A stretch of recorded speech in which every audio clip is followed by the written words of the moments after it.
Welcome to our homestead. Have you ever been out on a corner of your property and just needed power and you've got no power out there whatsoever? Well, today we've got this Bluetti EB70 700 watt power station, and we're going to see what it'll run. We've got a bunch of different tools behind us and a whole bunch of other things that I would use out on my property. We're going to see what it does. Let's go.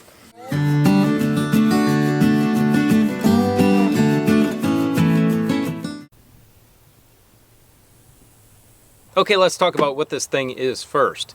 It has batteries inside of it, it has an inverter, and it has a charger. So we're going to store energy in this, and we can charge it up several different ways. One of those ways is, and they give you all the connectors to charge it, which is really nice. One of those ways is by an AC charger, which plugs into your wall outlets in your house. You can charge this up and then take it with you on a short trip to be able to use it for powering whatever. We've also got a cigarette lighter, 12 volt DC adapter here, or charger, and that will charge it off of a car battery. Although I have heard, I've not tested it out yet, I've heard that this takes a very, very long time to charge. You have to have the vehicle running, and you pretty much have to be driving. So your alternator is creating that electricity, that power in your vehicle. You're not pulling it from the battery of your vehicle, and that alternator will charge this. So just keep that in mind. And then also we've got, and what's really nice is it comes with MC4 connectors. These connect directly to a solar panel, and that, in my opinion, is the best way to charge this thing. So all those just connect right up here and then to whatever source, power source, you have. So I will be getting, I do not have a solar panel to connect to this. I will be getting a solar panel. Now make sure if you do that, you get a 200 watt panel or less. This will not take any more than 200 watts. So you can have two 100 watt panels, one 200 watt panel, whatever combination. Make sure it's 200 watts and under. Now let's check out the DC side over here of the output. We've got USB-A, USB-C, 5.5 millimeter barrel connector, and this 12 volt like cigarette lighter adapter right there. So those will power a lot of things on your campsite. But for me, in shooting these movies, I have got my computer charger out here. I've got my battery charger for my camera batteries. I've got my microphone batteries. I've got a whole bunch of different things that I can use this for. My cell phone charger, all on this DC side. But what's very handy is it has 4 plug outlets on the AC side. So I can run a lot of different equipment. And that's what I'm really going to be using it for out here on the homestead, is if I'm far away from my power sources in my house, my barn, wherever it is. It's all over on the south side of my property.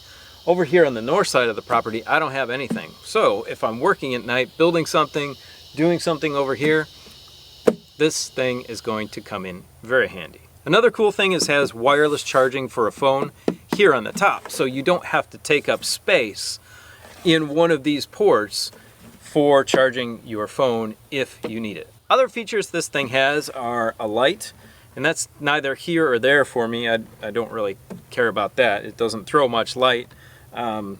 Maybe it'll light up the area for plugging things in if you're in the dark. I don't know, but it is what it is. It's got this fold-away handle right here, and the cool thing about this, only 21.8 pounds, so it's fairly light for its size. Now let's bring you in here close and show you the controls, and then after that we're going to show you what this thing will power. So it's super simple. You've got your AC power on or your DC power on. You can have them both on at the same time. Your LCD screen is showing the amount of battery that you have left, the amount of input, and the amount of output. So right now we have no charging, so 0 input, and we have nothing plugged in, so there's no power being pulled out of the batteries. There's a little light right here. I don't think you can see that. They're very, very hard to see, but at nighttime or in a house, they're a little bit easier to see, indicating whether the AC or the DC side is on. And then just for giggles, here's the light. It's got different functions. Don't really need it but whatever. And that's pretty much it. It's very, very simple.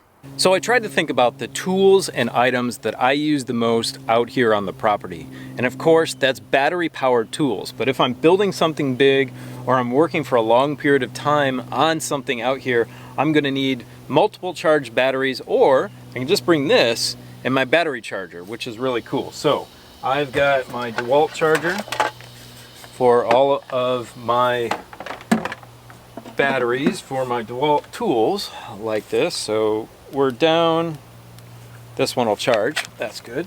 So we've got this one. Let's plug this in and see how much power it pulls. So we're going to turn on the AC side. I've got it plugged into the AC. I'm pulling, and it's charging right now. So we got a charging on this, and it's pulling 26 watts. So basically, if you're at full power, then you just have to divide 26 into 700, and that'll tell you how many hours this will charge for. Okay, so I've got my Toro 60 volt flex here. I'm going to plug that in, and I'm going to pop this on the top, start to charge this battery. Okay, we're charging, and we're going to turn that on. You can see both batteries are charging. We're peaking at 95, 105, 115. We're going to 127, 37. Okay, it's starting to really pull power now. Okay, we've topped out at 155 watts. So that's going to give us several hours of charging with no problems. Okay, so one of the biggest things I always need is light out on my property if I'm away from my power sources. So I've got my shop light here, my LED shop light. Love the LEDs. They pull way less energy and they're so unbelievably bright. Let's turn this on. I'm going to turn one on. Woo! Sorry about that. See how much we're pulling. You just click on it again. So that added about another 30 watts. We're at 185. Let's turn the other one on. It's going to get pretty bright. And we're pushing 217. So that's going to last 3 hours, give or take. Doing what I'm doing now, away from anything, I've got 3 hours of charging and light power here, which is really nice because I don't think I'm going to be working till 1 o'clock in the morning out here, but maybe I will. Okay, just for curiosity's sake, we're going to run our light off of this side, which is pulling 29 watts right now off the AC side. I'm going to plug in on the DC side, turn on the DC, and plug in my phone, and it only pulls like 5 watts to charge this, so that's pretty cool. We're pulling 31 watts right now.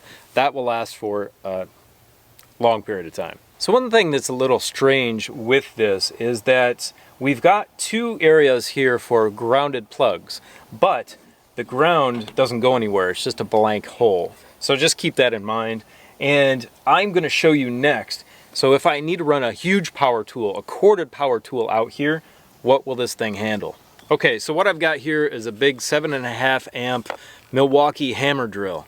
Let's see what this draws from this little battery pack. So I peaked out on that at 203 watts. It did surge to 282 at the beginning, then back down to 203 where it stayed. So at that rate, it's going to last 3.5 full hours. That's a lot of work with that drill, and that's non-stop. So obviously, it's going to last a long time. Let's give our orbital sander a shot.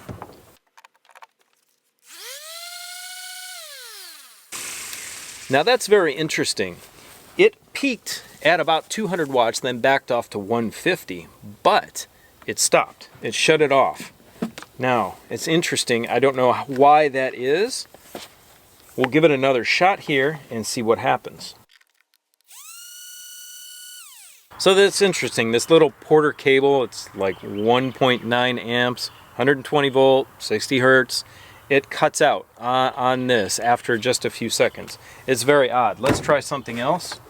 Something else you might need to use away from your barn is your paint sprayer. So running that, you can hear it kicked on the fan, the internal fan in here to cool it down. and it just kicked off. It surged to about 500 and I think it was maybe 15. I don't know, 515, but backed off to about 484 watts. So you're going to be painting for only an hour and a half if it keeps drawing power at you know, a constant pace, which it should. But yeah, it ran that. I don't know why it won't run the orbital sander. Not a clue. All right, so let's switch gears a little bit and talk about maybe some camping items. Another cool thing about this is that it will surge to 1400 watts or double its capacity.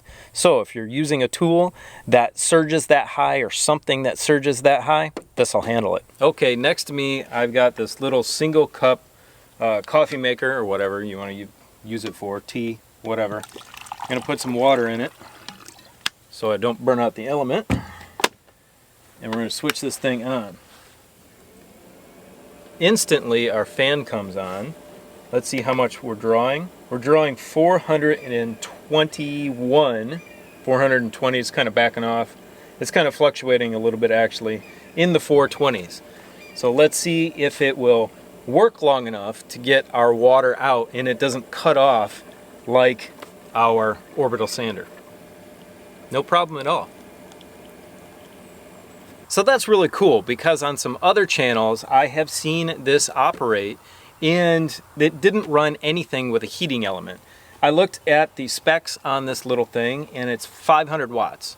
So you can see it was pulling less than 500 watts, only 420, maybe that's 500 surge. But it did it with no problem. In some of the other videos they put like a hot plate on there and it just cuts it out immediately. So if you want to make yourself a nice warm drink while you're working out far away from your house in the morning on your property, you can do it. But what if it's super hot outside and you need a cold drink? Got a little college refrigerator here. We're going to plug that in and see what it does. You heard the compressor kick on and it surged to 204 watts and it's backed down to 71, 70, nope, 71, there it goes. So right in that range right there. Actually, it's dropping even more right now. So 69, 68. That will run this little refrigerator for a long period of time. So if you do that math, that'll run that for 10 hours on a full charge. So I could probably run the little coffee maker and the refrigerator at the same time with no issues. So if you didn't know, we've got brand new t-shirts for our channel. Go below the video and you'll see a little banner down there with all the t-shirts listed or all the merchandise that we have, or you can head over to our main page, click on the brand new store tab, and that will take you to all of our merch. Okay, so something that's a little odd about this is that you can't put it in direct sunlight. So if you're charging it with a solar panel, then where are you supposed to put this? Behind the solar panel? In a box? I don't know, it's kind of strange. It probably has to do with the temperature inside and the electronics and all that, but I don't know. If you're using it camping or you're using it out in an application like this or whatever, just keep in mind that you got to keep it covered up and out of direct sunlight for it to work properly and for it not to be damaged. Now, I am definitely not a fan of this color, but I'm not going to complain about it because Bluetti was nice enough to send this to us at no cost to test out. Just be aware that there's other colors. There's a gray, a black, a red, and I think maybe a blue. This is like a mint green color. And these units go from between $500 and $600. I've seen them for both prices, so shop around. I think they're $500 on Bluetti's website right now. So go below and check out the link to their website, click on that, and you can go find these. So I've seen their own branded solar panels for this on their website. It's a trifold unit. I'm not sure how much it is. I believe that charging this from solar is the absolute best way to do it for us in our situation out on the homestead, because if I'm using this to power tools out here to charge batteries, I want it to constantly be charging and not have to worry about it running out of power. So I'm going to grab a solar panel off Amazon. 200 watt solar panel should be around 200 bucks, so about $1 a watt again. And yeah, that is the best way for us. So if you're using it at the beach, you're using it for camping, so on and so forth, you don't have access to any other power, get that solar panel. I'll put a link to the panel that we are picking up in the description below. So what do I think of this little thing? Well, I think it's got a lot of uses, especially if you're out away from your property and you're running tools that need to be corded, or lights at night when you're working or repairing a fence, you know, for your livestock, whatever it is. Something like this can be really handy. Yes, my truck has an AC plug in it, but the truck's got to be running. You're burning fuel. This, no big deal. You've got it already charged up and you can charge it from the sun, which is really nice. If you have any questions, leave them for us in the comment section below. Now go check out this video right here, which is our review of some really cool off-grid solar powered security cameras. I think you're gonna like them. Have a great day. We'll see you in the next video. Bye.